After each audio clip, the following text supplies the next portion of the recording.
Doc.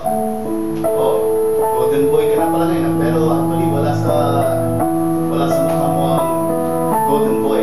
Parang 49 and a half years old ka pala. Actually, si Doc yata ang pinakagwapo at pinakamatalino sa batch namin. Nga ba yung pa? Pero, actually, isa rin siya sa mga pinakapilyo sa batch namin. Tutusin, hindi yata sa lahat may papasa sa algebra eh.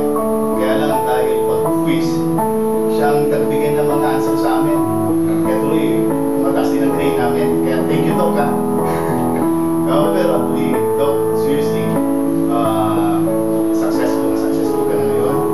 At actually, I'm not even talking about your material, yung sa material riches mo. Kasi successful ka kasi you are the inspiration of others.